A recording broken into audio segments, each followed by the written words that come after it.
할렐루야.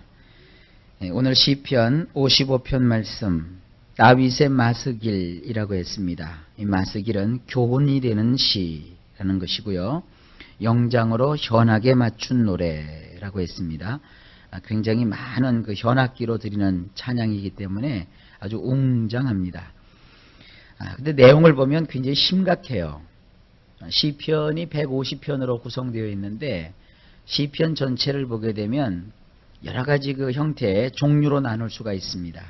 되게 시편 그러니까 아름답고 멋지고 감사하며 기뻐하는 시가 가득 차 있을 것 같지만 그런 시는 시편의 5분의 1밖에 되지 않습니다. 150편 중에서 5분의 1밖에 안 되니까 아주 작은 부분이죠. 나머지는 다 탄식시, 또 안타까워서 막 자기 자신이 비분하여 그 드리는 애절한 그런 시, 그리고 아주 고통과 슬픔 가운데서 드리는 시가 거의 대부분입니다. 그런데 그 시편의 특징은 고통을 노래하고 또 아픔을 노래하고 그런 것이 아니라 그 고통 속에서도 하나님을 부르짖고 하나님을 만나는 거예요. 그리고 항상 그 시편은 하나님을 찾기 때문에 그 고난의 현실 속에서도 감사로 감격으로 끝나게 됩니다. 신앙은요, 마취약이 아닙니다. 또 마약이 아닙니다. 마취약은 뭡니까? 큰 수술을 해야 되는데 우리 신경을 마비시키는 거예요. 그래서 아픔을 느껴야 되는 신경에다가 마취약을 집어넣으니까 전혀 아프지 않게 느껴지는 것이죠. 그래서 이 수술실에 들어갈 때는 마취과 의사가 따로 있습니다. 마취라는 것은 굉장히 무서운 일이거든요. 사람의 신경을 온통 마비를 시키기 때문에 이 뇌가 그 활동을 거의 정지하는 것이죠.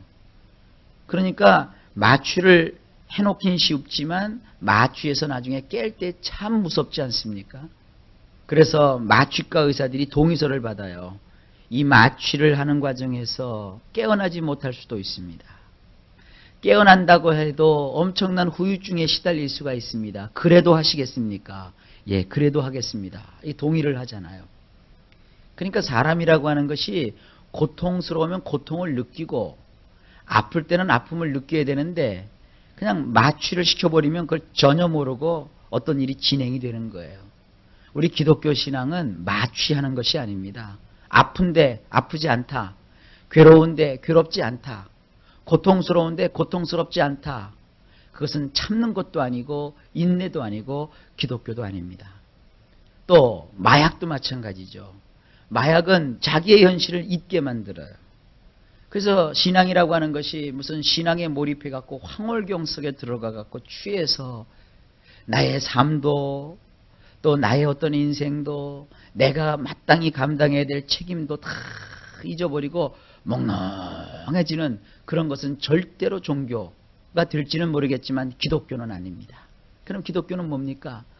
아픔의 현실 속에서, 그 괴로움의 현실 속에서, 그 정말로 자기 인생 속에 임한 엄청난 재난의 현실 속에서, 그렇지만 그럼에도 불구하고 하나님이 주시는 힘으로 감당할 수 있게 하시는 하나님이 주시는 은혜로, 그럼에도 불구하고 아픔에도 불구하고 괴로움에도 불구하고 하나님을 바라보면서 믿음으로 그 모든 것을 이기고 극복하는 거예요.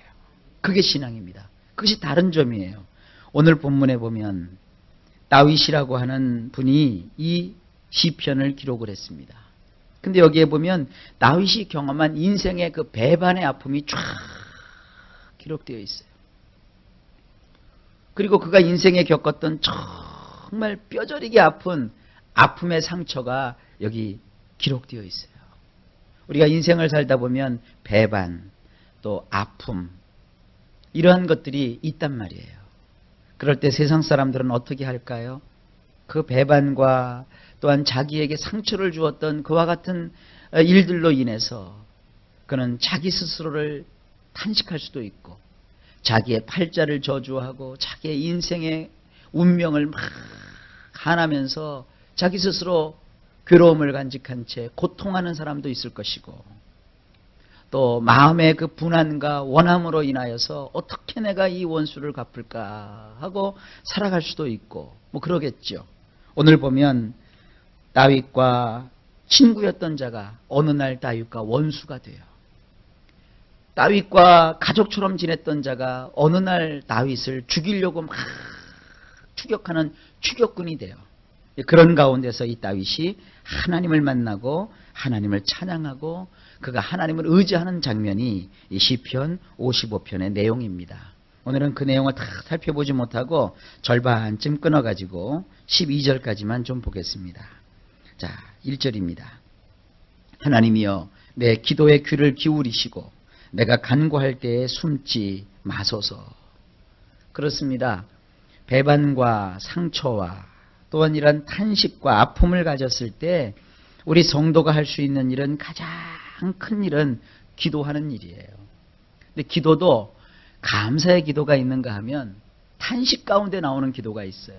근데 이 기도는 굉장히 탄식하는 기도입니다. 우리는 굉장히 성경이 점잖하게 번역이 되어 있어요. 하나님이여 내 기도에 귀를 기울이시고 내가 간구할 때 숨지 마소서 이렇게 되어 있는데 원문을 보면 굉장히 절절해요. 귀를 기울여 들어주소서. 엘로힘이시여 내가 드리는 기도의 말입니다. 당신은 제발 숨지 마소서. 호의를 베풀어 달라고 애걸하며 내가 간구할 때 말입니다. 하나님마저도 나를 버리시면 어떡합니까? 하나님마저도 나를 잊어버리시면 어떡합니까?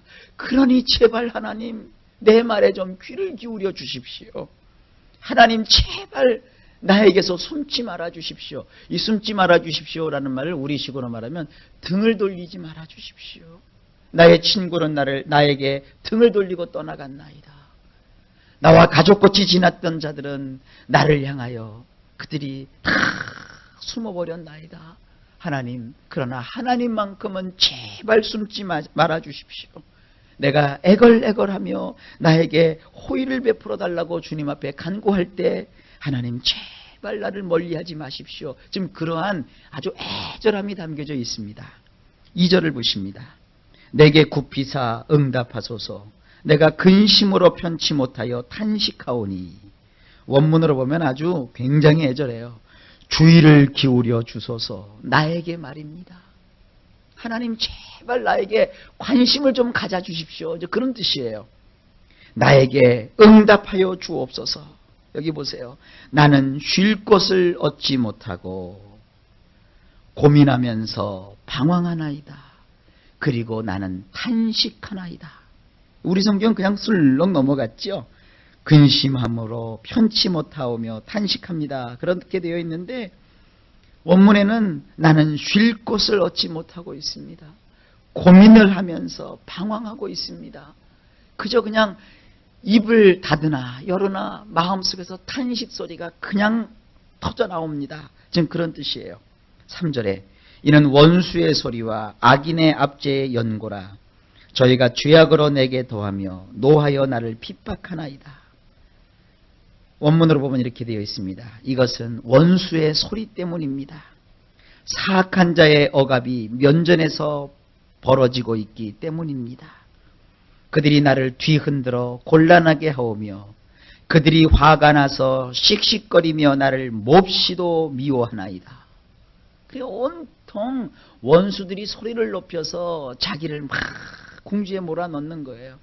다윗은 훗날에 왕이 되었지만 왕이 되기 전에 이러한 어처구니 없는 일을 그가 겪은 거예요.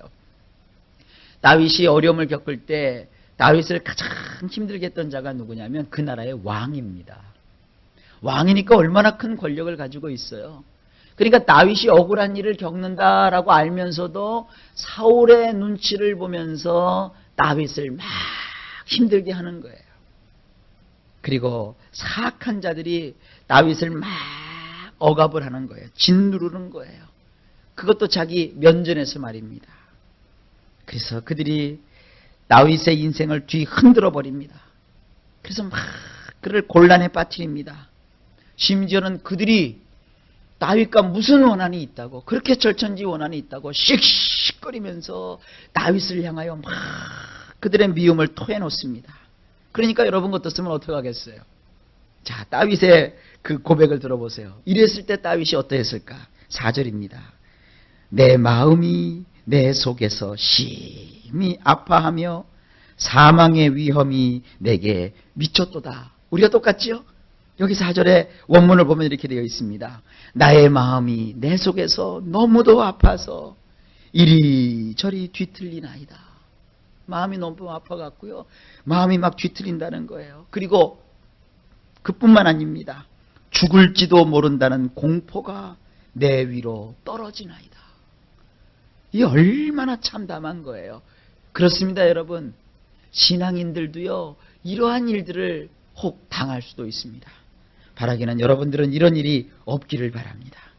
그러나 이러한 어려움 속에서도 하나님을 의지했던 다윗이 훗날에 그 모든 원수를 이기고 그 나라의 왕이 되었다는 사실, 그것도 시시한 왕이 아니라 엄청난 성군이 되었다는 사실 앞에 위로를 받으시기를 바랍니다.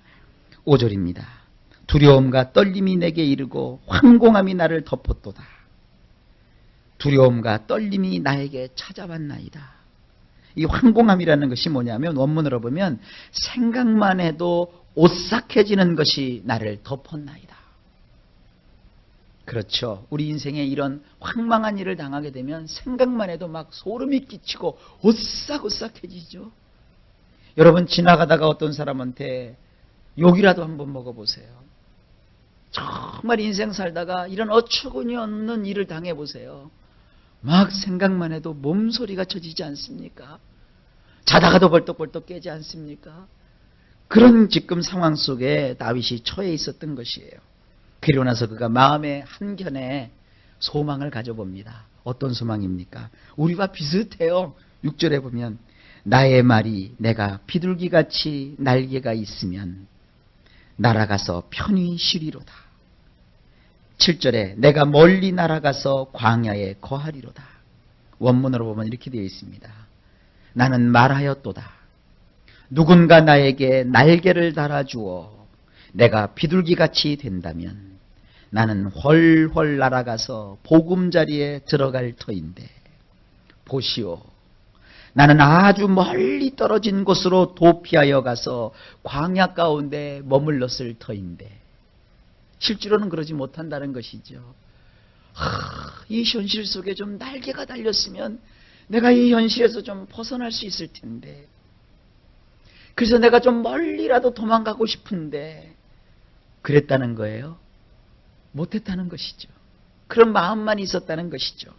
여러분, 현실은요, 어떤 현실은 피할 수 있는 현실이 있지만 어떤 현실은 피하고 싶지만 피하지 못하는 현실도 있는 것이에요. 그럼 어떡합니까? 보세요. 8절입니다. 내가 성내에서 강포와 분쟁을 보았사오니 주여 저희를 멸하소서, 저희 혀를 나누소서. 여기서 말하는 이 성이라고 하는 것은 다윗이 직무를 수행하고 있었던 예루살렘 도성을 말해요. 예루살렘 도성이 뭡니까? 하나님이 함께 하시는 하나님의 성소가 있는, 하나님의 성전이 있는 곳이에요. 하나님의 그 성전이 있는 그곳에 들어가지 못하고 또 하나님의 백성들과 함께 하지 못하는 그런 다윗, 원수들이 드글드글 거리는 그곳. 그러나 자기가 그곳을 들여다보니까 하나님을 경외함도 없고 거기에는 인간들의 술수와 강포와 악한 것들만 가득하단 말이에요. 그러다 보니까 다윗의 마음이 더 상하는 거예요. 그저 자기 혼자만 어려움을 겪으면 좋은데 이 고난으로 인연해서 여러분 생각을 해보세요. 내 자녀들이 고통을 받아요. 나의 가족들이 아주 시름에 쌓여 있어요. 인생 살다 보면 그런 일이 있잖아요. 나 혼자 어려움 겪고 나 혼자 괴로움을 받으면 차라리 날 터인데 오히려 내 사랑하는 가족들이, 내 사랑하는 교회가, 내 사랑하는 식솔들이 어려움을 겪고 허덕허덕거리고 신음에 빠져 있다고요. 그럴 때 여러분들의 심정이 어떠하겠습니까? 오늘 다윗이 대신해서 그 얘기를 하고 있는 거예요. 8절 말씀, 내가 피난처에 속히 가서 폭풍과 광풍을 피하리라 하였도다. 원문으로 보면 이렇게 되어 있습니다. 나는 서둘러서 나의 피난처로 가서 매섭게 몰아치는 폭풍과 사나운 비바람을 피하려 하노라. 피할 수 없다는 거예요. 자기가 지금 어떤 현실을 겪고 있느냐면 매섭게 폭풍이 몰아치고 있다는 거예요. 자기 현실 속에. 사나운 비바람이 막 몰아닥치고 있다는 거예요. 나는 서둘러서 피난처를 가고 싶지만 피난처에 나 혼자 도망갈 수가 없다는 거예요. 그러니까 하나님 앞에 그가 이제 간절하게 간구합니다. 이건 적극적인 간절함이죠. 9절에 내가 성내에서 강포와 분쟁을 보았사오니 주여 저희를 멸하소서, 저희 혀를 나누소서. 9절에 이렇게 되어 있어요. 꿀꺽 삼켜버리소서 주님이시여, 갈기갈기 나눠버리소서 저들의 혀를. 이는 내가 그 도성에서 그들이 자행한 폭력과 싸움을 목격하였기 때문입니다. 어쩔 수가 없는 것이죠. 그 마음에 막 이런 애절함과 분안함을 가지고 있는 것이죠. 여러분, 사실은 인생을 살면서 이런 분노를 막 바란다는 것이 신앙인들로서는 쉽지가 않죠. 내가 신앙이 없었다면 막 가서 해보고 싶은데 하나님을 믿고 경유하기 때문에 꿀꺽하고 참잖아요. 그러면서 하나님, 오히려 저들을 꿀꺽하고 삼켜주세요. 오히려 저들이 나를 향해서 막 쓸데없는 소리를 하는데 그 혀들을 갈기갈기 나눠줘 버리세요. 그들은 얼마나 많은 폭력과 싸움을 행하고 있습니까? 그러면서 10절입니다. 저희가 주야로 성벽 위에 두루 다니니 성중에는 죄악과 잔해함이 있으며. 원문으로 보면 이렇게 되어 있습니다. 낮과 밤으로 저들은 성벽 위를 두루 다니며 그 성 안에서 불법을 자행하고 싸움을 일으키나이다. 그리고 11절입니다. 악독이 그 중에 있고 압박과 괴사가 그 거리를 떠나지 않도다. 원문으로 보면 재난이 그 성중에 있으며 억압과 속임이 그 광장에서 떠나지 아니하나이다.